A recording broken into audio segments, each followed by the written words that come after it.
Have you ever had one of those moments where you're just minding your business, and then out of nowhere, you get smacked in the face by somebody else's ignorance?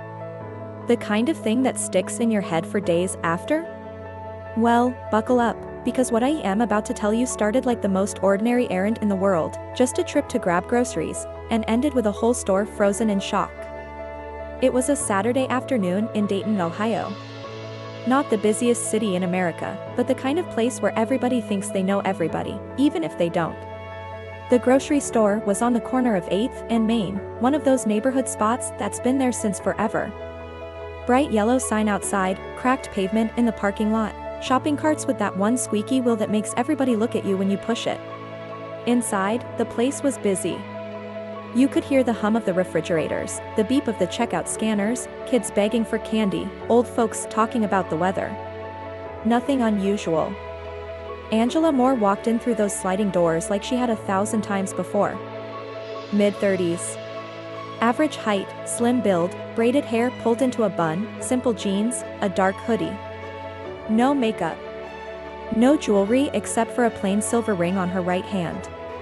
The kind of person you wouldn't give a second glance to if you passed her on the street. She wasn't there for a big shop, just milk, bread, chips, a couple bottles of soda. Her niece was having a sleepover that night, and Angela was the fun aunt who always brought snacks. She grabbed what she needed, tossed it in her cart, and headed toward the registers. That's when the air shifted. Now, if you've lived long enough, you know that sometimes you can feel tension before anything is even said. Angela noticed it the second she stepped into line at Register 3. The cashier, young woman, maybe 21 or 22, blonde hair pulled back into a ponytail, chewing gum, was smiling and chatting with the customer ahead of Angela. Laughing, making small talk, throwing in little jokes. She even told the older lady in front, "Oh, I love your sweater." The whole thing was friendly, easygoing.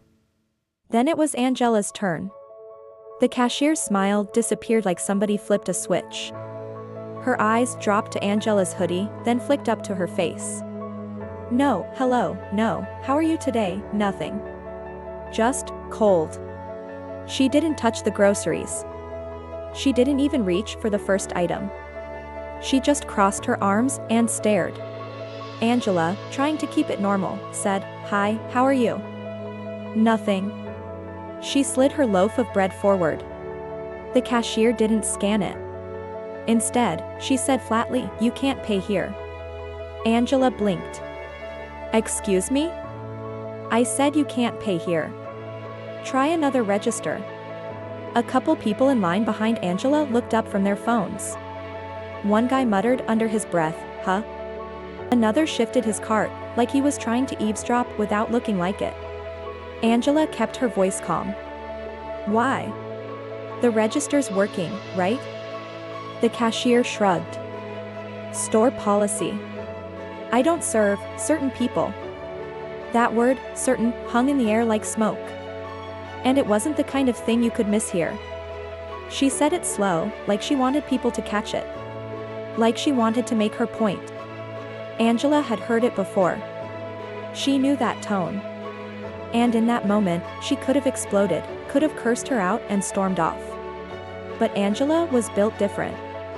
See, what nobody in that store knew, not the cashier, not the guy live streaming from his phone in the back, was that Angela Moore wasn't just some lady in a hoodie. She'd been a cop for 8 years. A detective for the last 2. She'd worked robbery, domestic violence, even gone undercover in a gang investigation. She'd seen the worst of people. And she knew that when ignorance walks up to you, sometimes the best weapon you have is patience. Angela said, "I'd like to speak to the manager." The cashier smirked. "He's busy." "Busy doing what?" "Not my problem. You can go to another register." Angela didn't move. Instead, she reached into her hoodie pocket. Now, in some places, that motion might have made people nervous. But all she pulled out was a black leather wallet. She flipped it open. That silver badge inside caught the light, and I swear you could hear the gasp from 3 people in line. Her voice was calm, firm, Detective Angela Moore, Dayton Police Department. "Now, are you sure you want to stand by what you just said?" The cashier's gum stopped moving in her mouth. Her face went pale. I didn't mean. Angela cut her off. You meant exactly what you said. And you said it loud enough for multiple witnesses.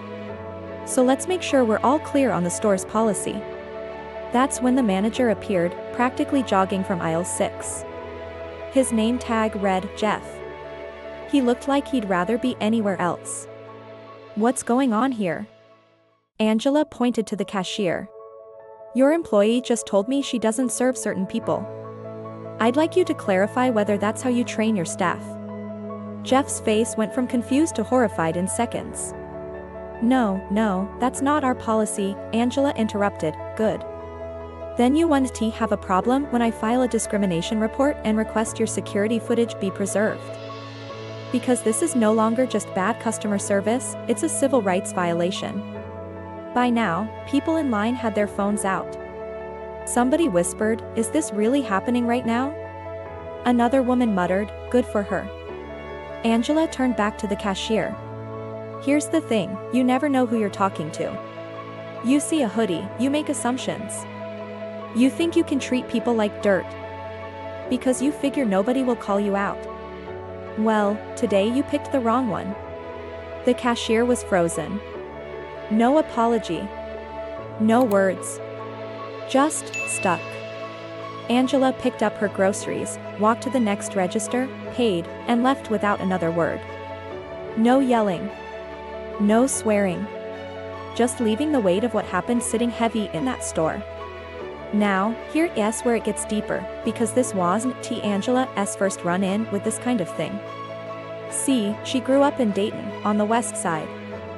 Her mom worked double shifts at a diner. Her dad left when she was 10. Angela was the kind of kid who stayed out of trouble, but saw enough of it to know the world could be cruel.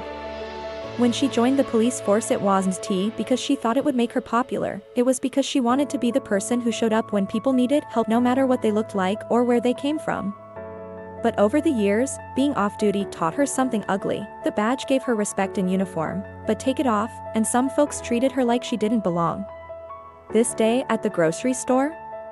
It wasn't the first time someone assumed the worst of her. But she'd decided a long time ago, every time it happened, she was going to confront it in a way that couldn't be ignored. And this time, the confrontation went further than she expected. Later that week, Angela got a call from Internal Affairs, not because she was in trouble, but because the video from the store had gone viral. Millions of views. People were tagging news outlets, civil rights groups, even politicians. The store released a public statement apologizing, promising diversity training for all employees. The cashier? Fired. But here's the kicker, Angela didn't post the video. Someone else did. And because of that, it became bigger than her. She got hundreds of messages from people, some thanking her for standing up, some sharing their own stories of discrimination. And a few, well, let's just say the internet has trolls. But Angela knew this wasn't about internet points. It was about sending a message: this behavior doesn't get to hide in small corners anymore. A week later, Angela was back on duty, responding to a domestic call. The woman she was helping recognized her from the video. "You're that detective from the grocery store," she said. "You're the reason my son knows to stand up for himself." And that's when Angela realized something. It wasn't just about what happened in the store that day. It was about the ripples. The people who saw it, remembered it, and decided they wouldn't let that kind of thing slide the next time they saw it. Because here's the truth, the world doesn't change overnight. But it does change when ordinary people speak up, when they use their voice, when they refuse to let ignorance slide. Moral takeaway: don't judge people based on your own bias. Respect costs nothing, but it can save you from a world of trouble. And if you ever see discrimination happening, don't just be a bystander, be the person who says something. If you were in that line, would you have spoken up? Drop your thoughts in the comments, and hit like so this story gets in front of more people who need to hear it. If you haven't subscribed to this channel yet, hit the subscribe button now and get instant notification for more interesting stories like this.